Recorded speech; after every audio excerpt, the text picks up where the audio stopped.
कैसे हो सब बच्चे? अच्छा, अभी आपने चेहरे बनाए थे, वो एक्टिविटी अच्छी लगी थी? ठीक है, अब आपको मैं एक और क्रिया करवाऊंगी, करोगे? ठीक है, अब आपको एक कहानी सुनाऊंगी। अच्छी लगती है आपको कहानी सुनना? चलो बहुत बढ़िया है, ध्यान से सुनना सारे बच्चे कहानी, ठीक है?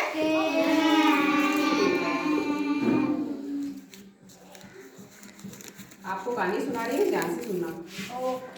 एक चालाक लोमड़ी थी और एक मेरे जैसा बोला बोला कौवा था, ठीक है? तो कौवे का नाम था कालिया और लोमड़ी का नाम था शालू। कौवे का नाम क्या था? कालिया। और लोमड़ी का नाम क्या था? शालू।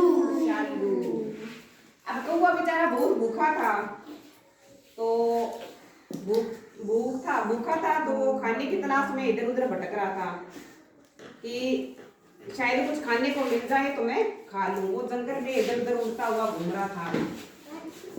तो घूमते घूमते अचानक उसे एक पनीर का टुकड़ा दिखाई दिया जमीन पे पड़ा हुआ।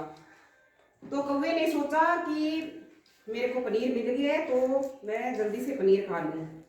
वो उड़ता उड़ता नीचे आ गया।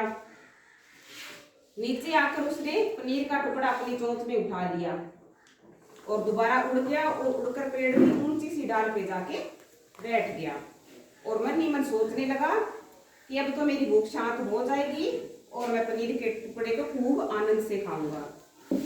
तो ऊपर जाकर बैठ गया। इधर से एक चालाक लोमड़ी आई, शालू नाम की।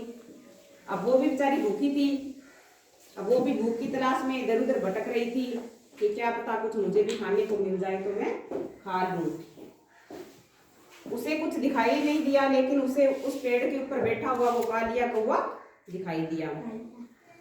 तो उसे उसकी चोंच में वो पनीर का टुकड़ा जो था उसने चोंच में लिया हुआ वह भी दिखाई पड़ गया कि इसकी चोंच में तो पनीर का टुकड़ा लिया हुआ है, लेकिन यह मुझे कैसे देगा? लोमड़ी चालाक थी, उसने दिमाग लगाया कि ये कौवा तो बोला वाला है और इसको बातों में फंसा लूंगी।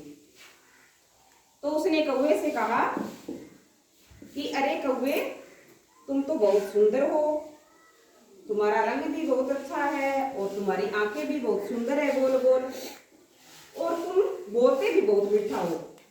मैंने सुना है कि तुम बहुत मीठा बोलते हो, इसलिए आप मुझे एक अपनी सुरीली आवाज में गाना सुना दो। क्या सुना दो? गाना सुना दो। तो फिर वो उसने कौवे से बोला कि आप मुझे गाना सुना दो। तो कौवा उसकी बातों में इतना बह गया कि उसे पता ही नहीं चला कि मैं गाना गाने के लिए अपनी चोंच खोलूंगा तो वो टुकड़ा नीचे गिर जाएगा। वह उसकी बातों में आ गया और उसने जल्दी से गाना गाने के लिए अपनी चोंच खोली। तो चोंच खोलते ही वो पनीर का टुकड़ा नीचे गिर गया और वो चालाक लोमड़ी उठाकर भाग गई और कौवा भूखा का भूखा रह गया। तो वो लोमड़ी चालाक थी और कौवा भोला था। बाद में उसे अपने भोलेपन पर बहुत पश्चाताप हुआ। तो इस कहानी से हमें यह शिक्षा क्या शिक्षा मिलती है? अच्छी शिक्षा मिलती है कि हमें समझदारी से काम लेना चाहिए, किसी के बहकावे में नहीं आना चाहिए, है ना? खुद के दिमाग से सोचकर काम करना चाहिए। तो आपको कैसी लगी कहानी? अच्छी। समझ में आई कहानी सब बच्चों को? तो आप भी समझ गए ना कि किसी के बहकावे में नहीं